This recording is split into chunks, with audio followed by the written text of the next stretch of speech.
Hello student. So nuclear chemistry part 2 তে আমরা lecture 2 তে যেটা দেখছি, we have a concept of average life or mean life. Symbolic representation tau. What is the concept? The concept is the mean life or the average life of a particular species of unstable nucleus. Definitely radioactive nucleus unstable, সেই জন্যই disintegrate করছে, is always 1.443 times longer than its half life. এটা আমি প্রমাণ করে এক্ষুনি দেখিয়ে দেবো, ঠিক আছে?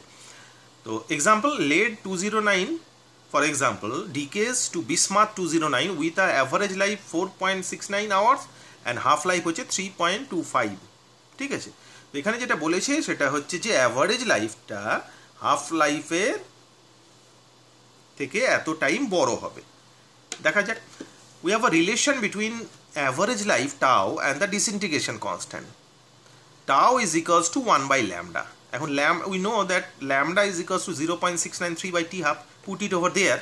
So t half is equals to 1 by 0.6, sorry, tau is equals to 1 by 0.693 by t half.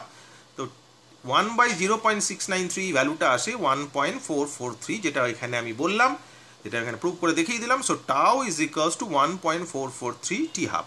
So this is the relation from which if you know the value of tau, in that case definitely and easily you can calculate the value of t half, or if you know the value of t half you can easily calculate the value of tau, which is known as average life. Okay, next segment is one of the very important segment, that is known as Soddy's group displacement law. সেটা কীরকম, তার আগে একটু concept একটা জেনে নিতে হবে। একটা এলিমেন্ট ছিল, ধরো অ্যাটমিক নাম্বার এক্স, মাস নাম্বার ওয়াই, এলিমেন্টটা এ। এটা থেকে যদি আলফা পার্টিকেল মানে ডিসইন্টিগ্রেট করে আলফা পার্টিকেল বেরোয়, তাহলে তার যেহেতু alpha particle is a type helium, মানে অ্যাটমিক নাম্বার 2 মাস নাম্বার 4, তাহলে অ্যাটমিক নাম্বার 2 ডিক্রিজ করবে, মাস নাম্বার 4 ডিক্রিজ করবে। So new element is B, say it is B, in that case এক্সটা হবে এক্স মাইনাস 2, ওয়াইটা হবে ওয়াই মাইনাস 4।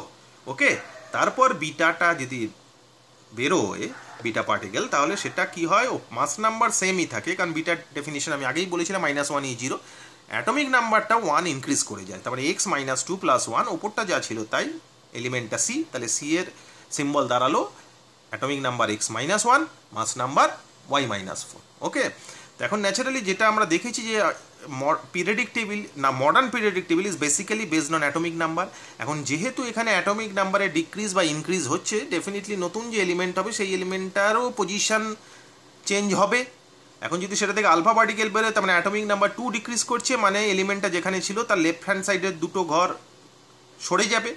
আর যদি beta particle বা বিটা রে বেরোয় বা বিটা পার্টিকেল বেরোয়, সেটা অ্যাটমিক নাম্বার 1 ইনক্রিজ করছে, মানে যে পজিশনে এই পিরিয়ডিক টেবিলের যে পজিশনে সেই এলিমেন্টটা ছিল তার একটা ঘর ডান দিকে সরে যাবে। ওকে, this displacement of the element is known as Soddy group displacement. In terms of law, what is the law? The law of radioactive displacement, also known as Fajans and Soddy group displacement law or Fajans and Soddy's law in radiochemistry, which is a rule governing the transmutation of element during radioactive decay. তার মানে যে এলিমেন্টটা আছে সেটা কোন জায়গায় transmit হচ্ছে বা transmit হয়ে কোথায় যাচ্ছে, তার সেটাকে এই লটা ডিফাইন করে। That's why it is known as Soddy group displacement law. খুব ইম্পর্টেন্ট, এটা দিয়ে কোয়েশ্চেন আসে অনেক সময়। ওকে, নেক্সট আর একটা কন্টেন্ট যেটা, সেটা হচ্ছে রেডিওঅ্যাক্টিভ ইকুইলিব্রিয়াম। কীরকম কনসেপ্টটা, সে মাদার এলিমেন্টটা এ ছিল, it will disintegrate to produce B. এই যে বি এলিমেন্টটা পাওয়া গেল, এটাকে বলা হয় ডটার এলিমেন্ট, আর এটাকে বলা হয় মাদার এলিমেন্ট। তাহলে মাদার এলিমেন্ট থেকে ডটার এলিমেন্ট পাওয়া গেল। আবার যদি বি ডিসইন্টিগ্রেট করে সি তৈরি করে, তাহলে in that case B mother element, C daughter element. এখন এইখানে ইকুইলিব্রিয়ামের কন্ডিশন কি, কন্ডিশনটা হচ্ছে যে রেটে এ ডিসইন্টিগ্রেট করছে ঠিক সেম রেটে যদি বি তৈরি হয়, তাহলে এই সিস্টেমটাকে বলা হয় ইকুইলিব্রিয়ামে আছে। Is not so call type of equilibrium, যেটা আমরা কেমিক্যাল ইকুইলিব্রিয়ামে পড়েছি। আবার এর কেসেও তাই, যে রেটে বি ডিসইন্টিগ্রেট করছে সেই রেটে যদি সি তৈরি হয়, তাহলে বলা হয় বি আর সি এর মধ্যে একটা রেডিওঅ্যাক্টিভ ইকুইলিব্রিয়ামের এস্টাবলিশমেন্ট হয়েছে। ঠিক আছে, তো প্রথমে এ আর বি যদি কনসিডার করি ফর এ টু বি, তাহলে in that case rate of disintegration of A, that is minus dA by dt, dNA by dt, minus sign এটা কমছে বলে, that is equals to dNB by dt. এখানে minus sign নেই, কারণ B এর production হচ্ছে, যে জন্য প্লাস সাইন আছে। তাহলে if both are equal, in that case we can say there is a equilibrium between A and B, আমরা আগে প্রমাণ করে দেখেছি যে ডিএনএ বাই ডিটিটা এসছিল lambda according to radioactive law দেখেছি আমরা যে DNA by dt is equals to হচ্ছে ল্যামডা এ এন এ, আর ডিএনবি বাই ডিটি হবে ল্যামডা বি এন বি, তার মানে এই দুটো ইকুয়াল। সিমিলারলি যদি আমি বি আর সি এর ক্ষেত্রে কনসিডার করি তাহলে minus DNB by dt which is equals to DNC by dt. Okay, এবার এর টার্মগুলো যদি এখানে বসাই তাহলে lambda B N B that is equals to lambda C N C. তাহলে from equation 1 and 2 we can write lambda A N A that is equals to lambda B N B that is equals to lambda C N C. এখানে lambda একটু ঘুরে গেছে, একটু ঠিক করে নেবে।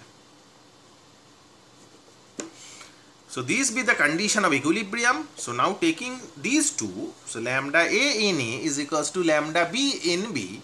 এখন put it the value of lambda in terms of t half. তাহলে lambda a এর জায়গায় বসাচ্ছি 0.693 by t half of a, R lambda b এর জায়গায় বসাচ্ছি 0.693 by t half of b.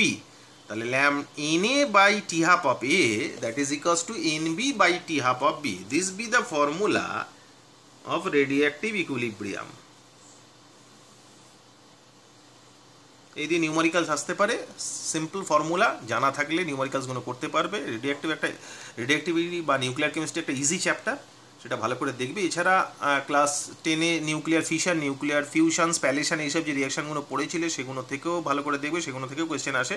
আর আরেকটা ইম্পর্টেন্ট ফ্যাক্ট যেটা, সেটা হচ্ছে ইউজেস অফ রেডিওঅ্যাক্টিভিটি, এটা ভালো করে দেখবে, কারণ অ্যাপ্লিকেশন পোর্শন থেকে কিন্তু রেডিওঅ্যাক্টিভিটি থেকে প্রচুর প্রশ্ন নিট জেইতে আসে, না এটা ভালো করে দেখবে। This is you nuclear chemistry, যদিও তোমার এটা কেমিস্ট্রি সিলেবাসে নেই, ফিজিক্সের সিলেবাসে আছে, তো আমি পড়িয়ে দিলাম। তো এটা যেই অ্যাডভান্সের সিলেবাসে, কেমিস্ট্রি সিলেবাসে আছে।